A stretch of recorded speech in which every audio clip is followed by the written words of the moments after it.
Welcome to another episode of Monkeys with Mouths. I am King Kong.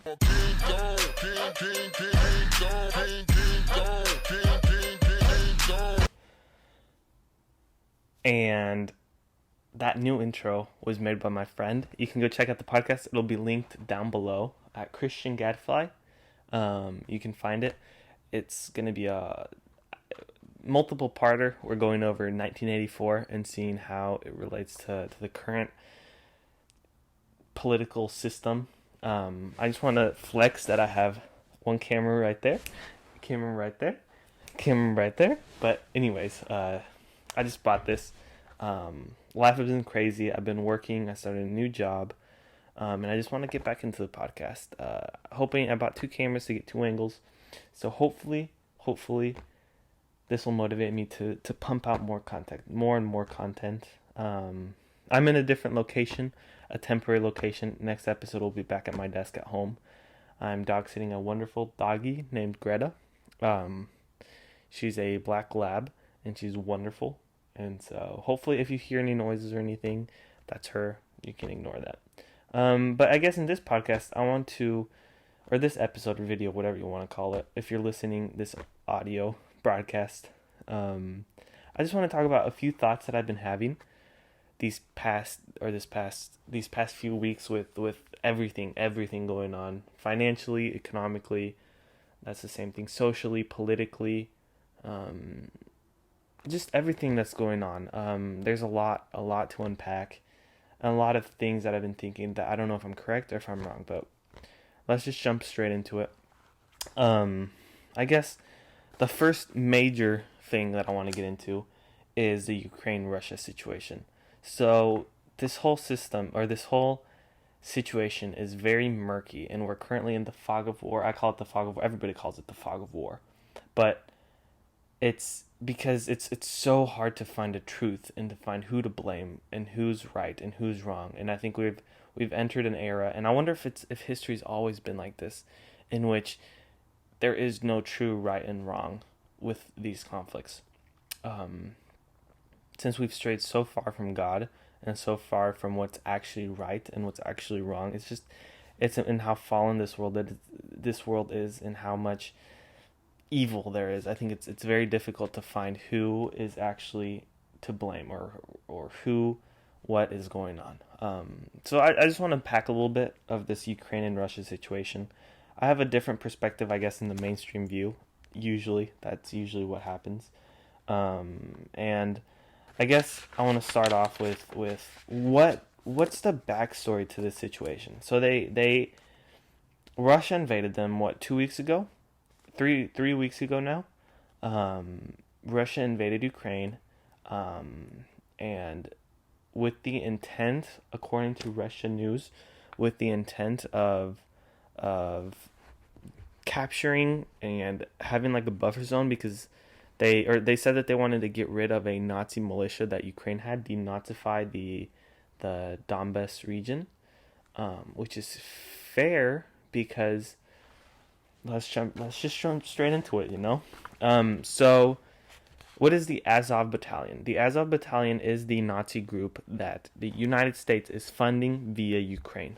So in 2016, there was a Consolidated Appropriations Act, which was signed into law. There's a group in Ukraine called the Azov Battalion.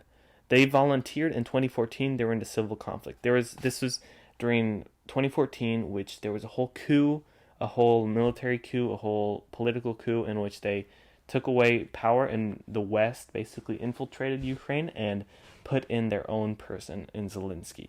It used to be Petro Patronov. I don't know his name. I don't know these names. But he was the president back then. And then there was a whole civil war, and like the Ukrainian military would bomb its own people. There's a theory that they bombed an airplane full of civilians, and they haven't done any forensic evidence or forensic research on the plane. You can research it. I forget what the plane is called. It's like plane flight, not 211, not 411. I don't know what it is, but you can look up like uninvestigated plane goes down in Ukraine. I think till this day I think it's finally being investigated, but the plane went down like in 2010, and it hasn't been investigated since like 2014, 2015. But anyways, the theory is that like the Ukrainian government during the civil war, they blew that up. They've been bombing cities, towns, houses, buildings, hospitals, the whole 9 yards. Just awful situation in Ukraine before the 2014.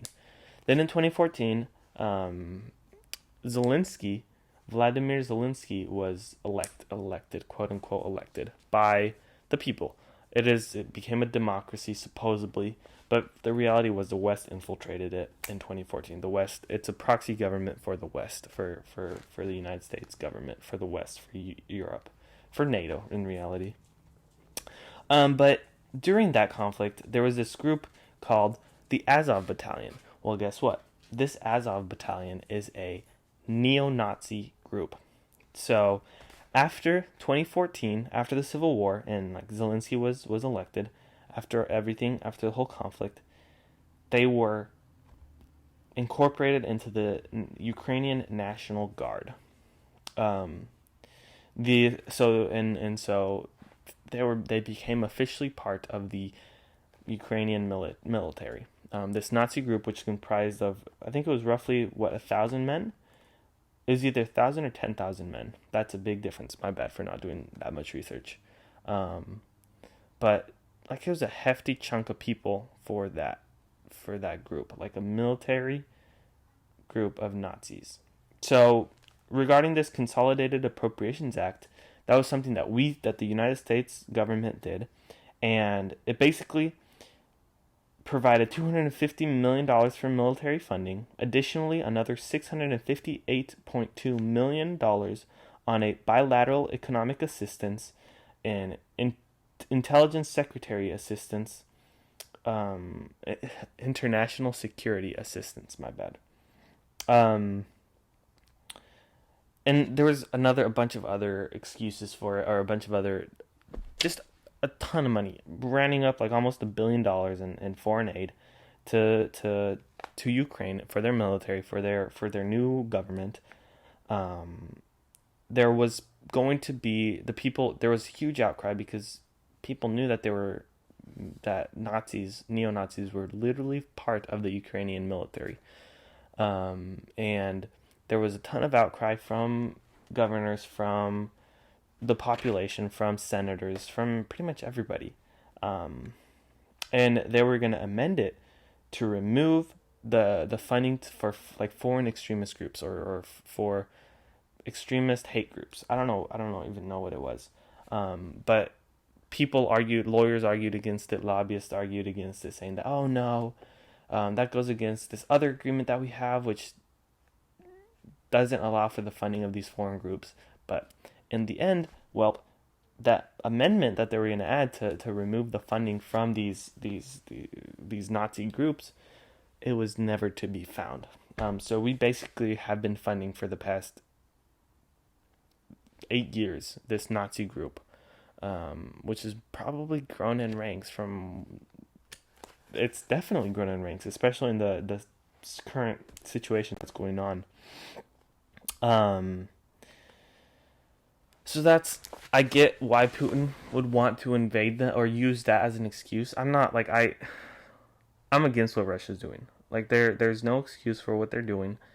But I do have to say, I think they have more reason to invade Ukraine because they're worried of their own sovereign security country than we had to invade Afghanistan, Iran, Iraq, Pakistan, Libya, Syria. Did I say Iraq? Or I said Iran, Iraq. All of these countries. We invaded these countries because they were supposedly terrorist groups. And they were holding terrorists. And because of 9/11, the government and the media colluded to make the American people fear. And they turned that fear and that pain into anger for these groups of terrorists, which is totally justified. But we ended up invading multiple countries for oil in the guise of fighting these terrorist groups. I don't know if you know this, but recently this this news article. Let me find my phone. This news article by the New York Post, or it's either the New York Times or the New York Post came out.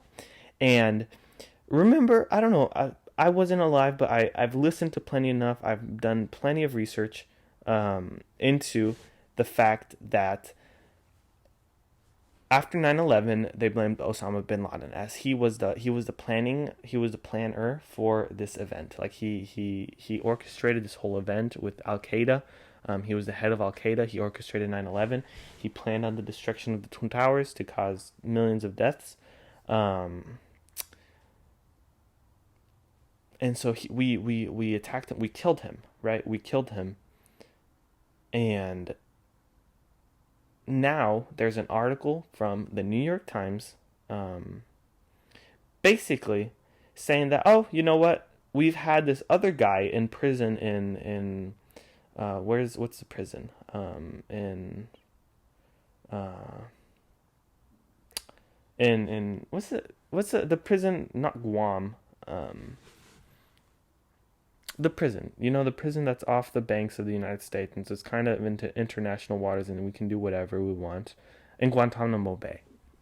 So we've apparently had this guy in Guantanamo Bay, this dude named Khalid Sheikh Mohammed, who is the accused mastermind of the September 11th, 2001 attacks, and his four co-defendants to negotiate a potential plea agreement that would drop the possibility of execution.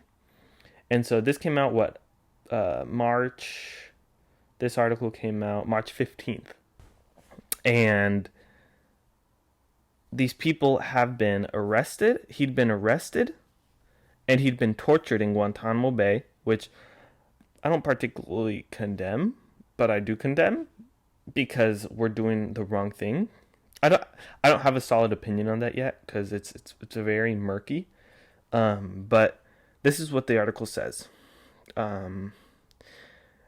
So, the judge, defense, and prosecution teams have traveled to Guantanamo Bay for 3 weeks of hearings meant to address disputes over evidence, particularly showing the role of the FBI and the CIA prison network, where Mr. Mohammed and his co-defendants were tortured after they were captured in Pakistan in 2002 and 2003.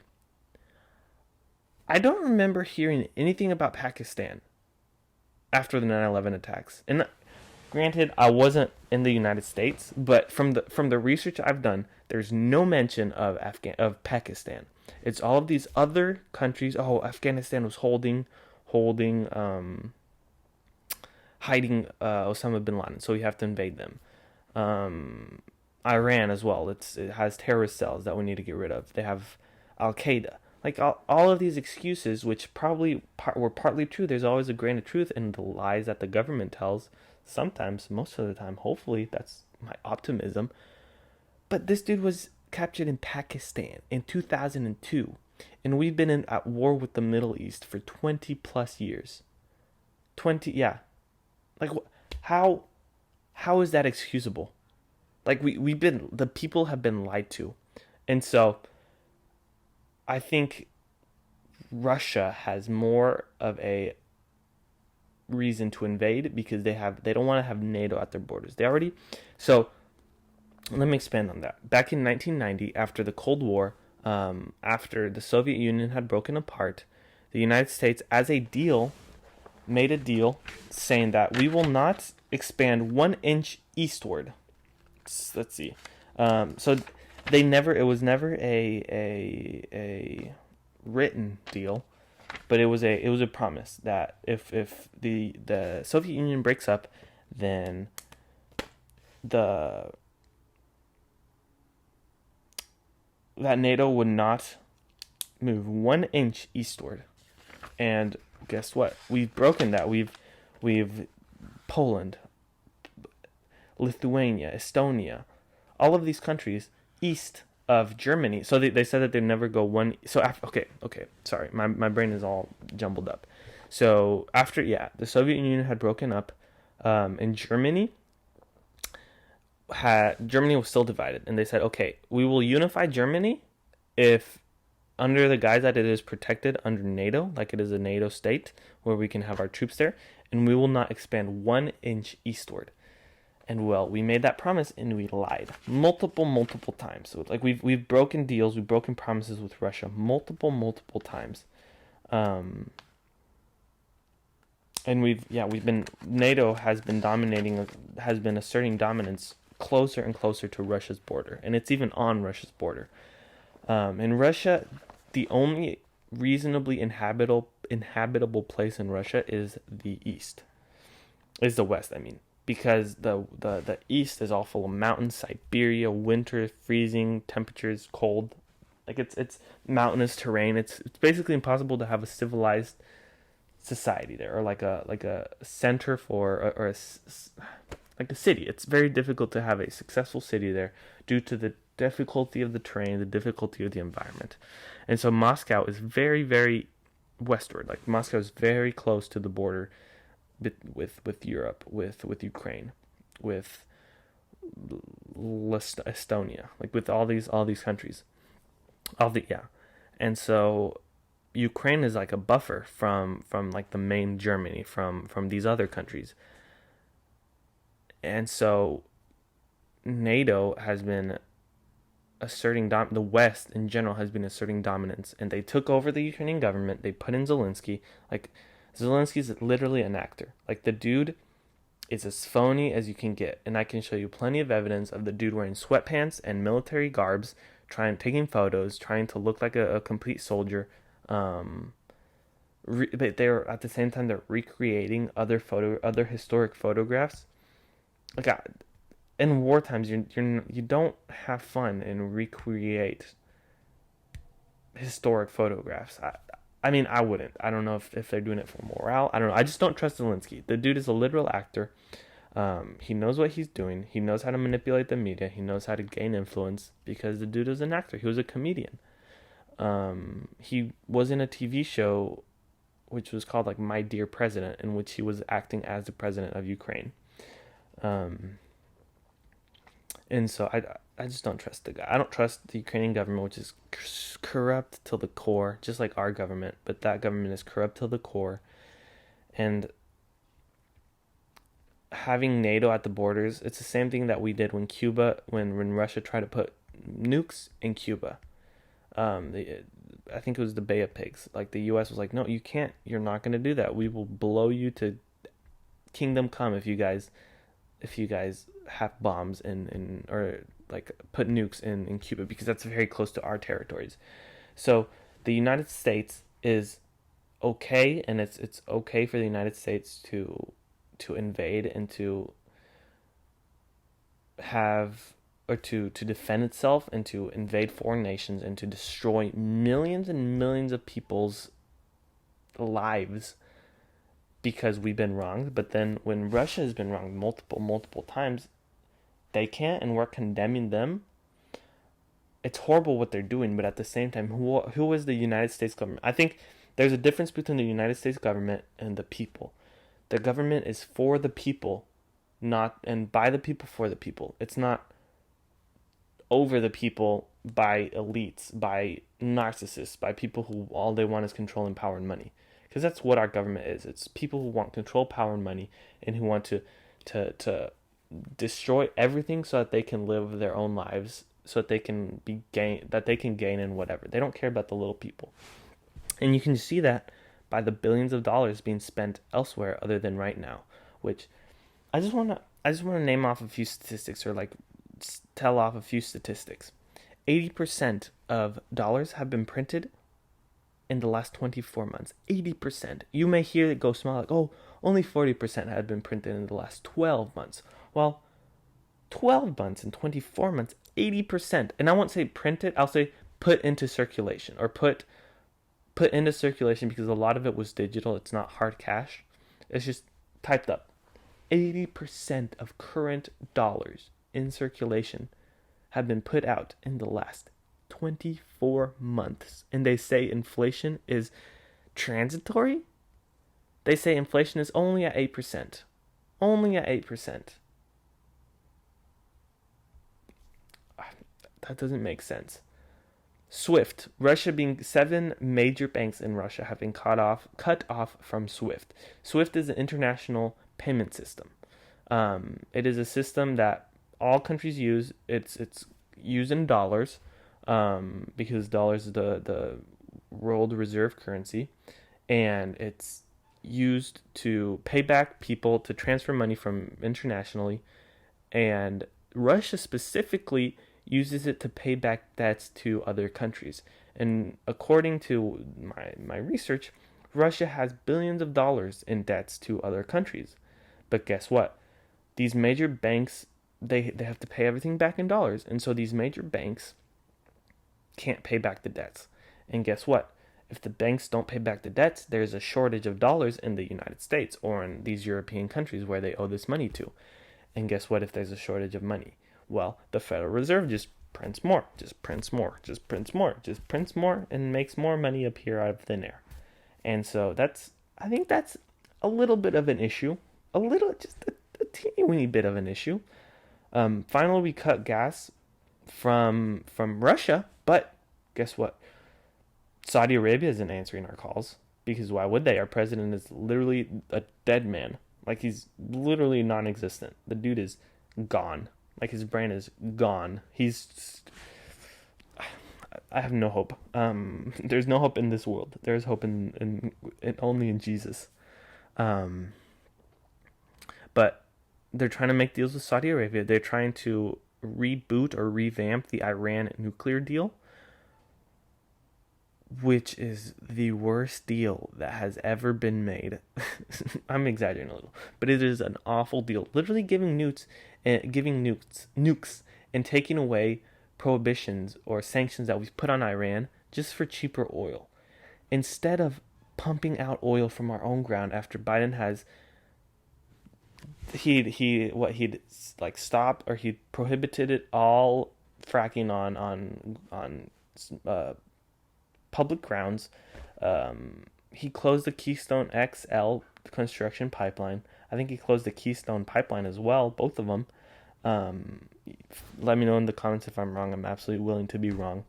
Um, he's pushing all these green energy agendas when these really don't work, and it's clearly they don't work. Like clearly they don't work. Do your own research. I don't want to jump into it because that's not the topic of it, but gas prices to the roof. He's opening our federal, no, our strategic oil reserve, which is meant to like fill up the tanks of our military or of our military machines when we're in war times, because oil is not going to be in abundance. It's not going to be as freely traded, and there's going to be like restrictions on it. But we're opening that up, and we're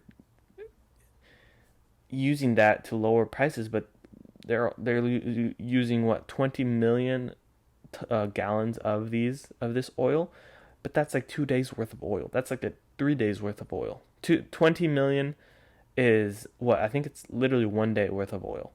And so we're doing that like 60 million tons of the strategic oil reserve. We're literally shooting ourselves in our foot.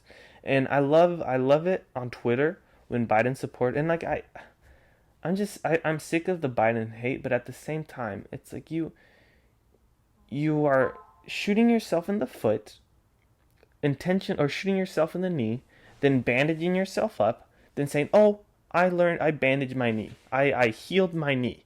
I fixed my knee." Yeah, well, you fixed it after shooting yourself. You could have just not shot yourself. So it's all unemployment. There has not been one single job gained since the pandemic. Like there's been, because what, I don't even, let's say 10 million jobs have been lost during the pandemic. People have quit. Well, nothing more than those 10 million jobs have been achieved. Like there have been there has been record job growth, or job, like people have gotten their jobs back after, but there has not been any more over the, do you know what I'm saying? There hasn't been any more jobs gained after like that 10 million mark. No new jobs gained, just old jobs have been reclaimed. And we're still below the unemployment. And so just it's I just think in Ukraine is also forcing all men ages 18 to 60 to stay and fight. When I just saw on Twitter an estimated 10 million people have left, And so let's say, okay, out of those 10 million women and children, let's just say 50% of that is men. So let's say 5 million men have stuck behind. 5 million men, 18 to 60. Okay? 5 million men. I guarantee, let's say 50% of those, 50% of those don't want to fight. Or 50% of those want to be with their family. That's 2.5 million men who would rather be with their family, find a better life somewhere else, rather than go and die for their country. 2.5 million people. Even lowball it at 1 million people. That's still 1 million families that are being destroyed for this government. Which, okay, if you want to stay and fight, and you want to stay and defend your nation, go for it. But I don't think you should be forced to. I had this discussion with my friend, and he's saying, oh, in war times, compromises, sacrifices have been made. Yeah, well, are you willing to sacrifice millions, 1 million families, the future of 1 million kids, the future of 5 million people, the future of 10 million people, for a country which is corrupt till its core, which has been infiltrated by the West, which has been feigning democracy, which is funding a Nazi battalion?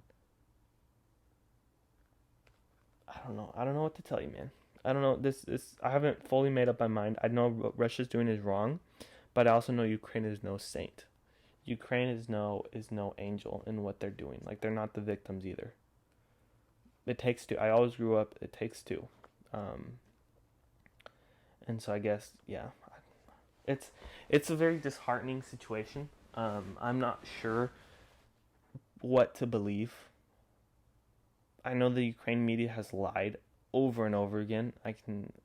They lied about the Snake Island, the old lady with the sunflower seeds, the ghost of Kiev, the nuclear reactors.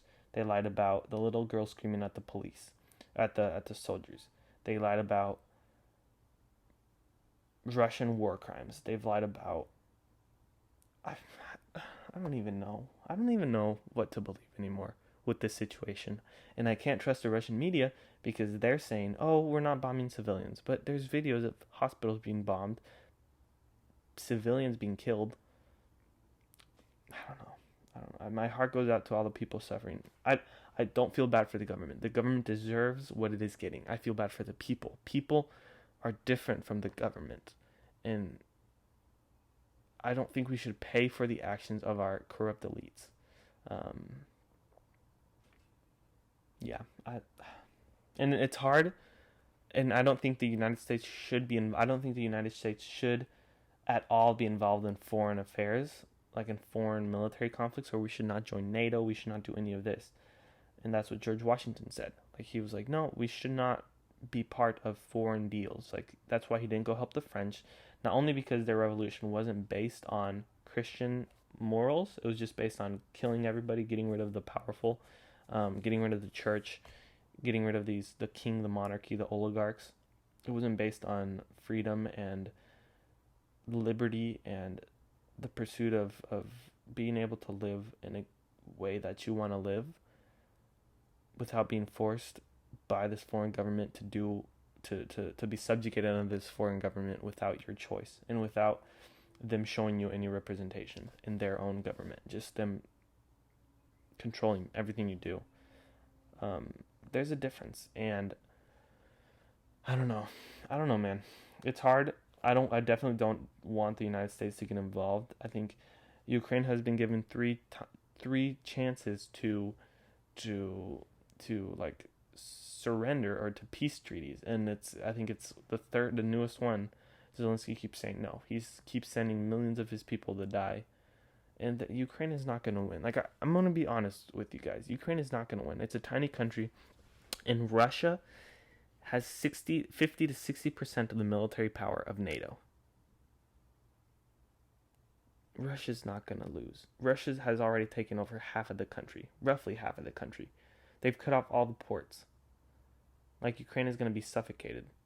And now Russia's showing other plans on their state TV to invade other foreign countries, to invade Poland. I don't know. We're on the precipice of something big, and I hope it's not World War III. Um, I think another thought. So I don't want to talk about the Ukraine situation anymore. It's depressing. But I guess another topic that I want to jump onto is um, how just COVID disappeared. Have you noticed how COVID just disappeared? I hope you enjoy my toes. Um, how just COVID disappeared during this Ukraine? Like, it's just gone. Suddenly, all these new studies showing that natural immunity is stronger than 2 boosters. Natural immunity is stronger than 3 boosters. 70% of Americans don't have to wear masks. Masks don't work. The vaccines don't work. Like, I think it's a little suspicious that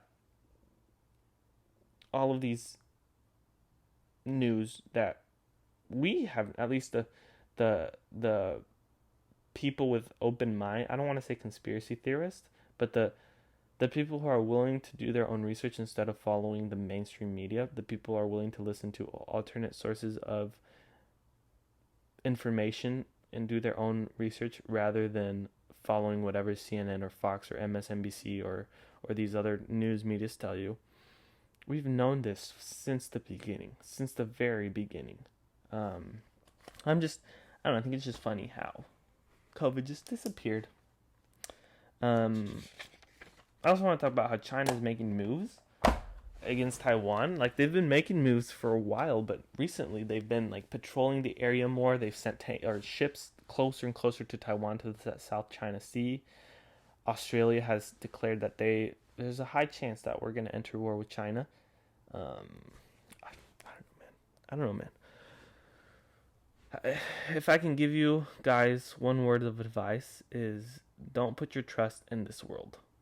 Like don't, and I'm still learning, but I know that don't put your hope or trust in whatever's going on in this world. Don't put your hope and trust in earthly things, but put your hope and trust in something greater, in God, in Jesus, not just God, in Jesus, because there really is no other answer.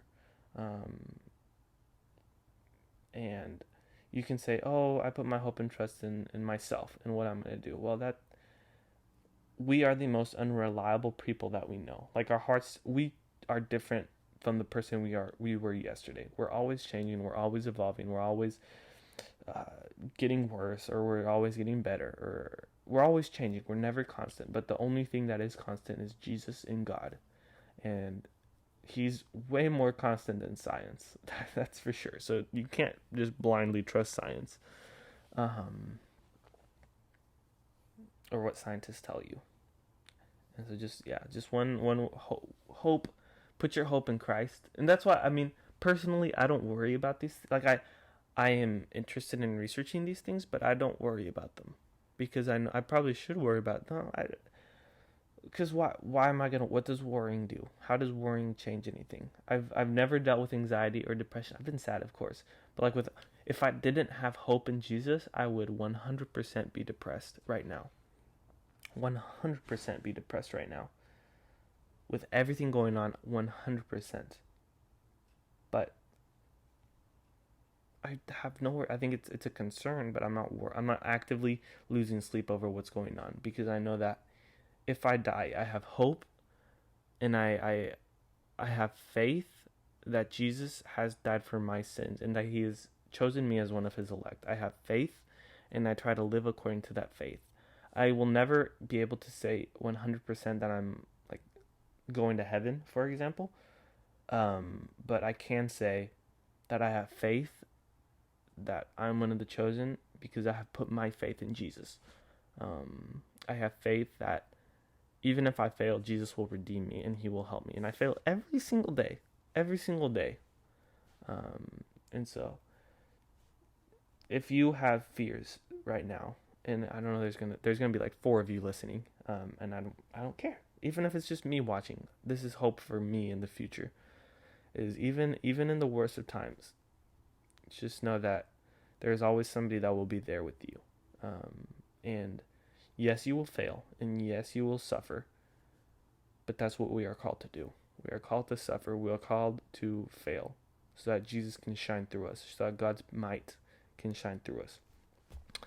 But anyways, thank you guys for watching this episode. I'm gonna try and be pumping out episodes more and more. I'm really excited to just I have a new love for this. Go check out Christian Gatsby. It's an hour and 20-minute long podcast. Part 1, we're going over 1984, as I said in the intro.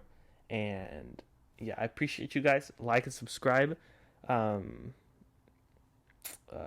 yeah, take care and have a good rest of the week. And don't hopefully if a nuke gets dropped in the middle of your city, just run towards it, because if you run away, there's more chance of you suffering due to radiation. But anyways, love you guys. Bye.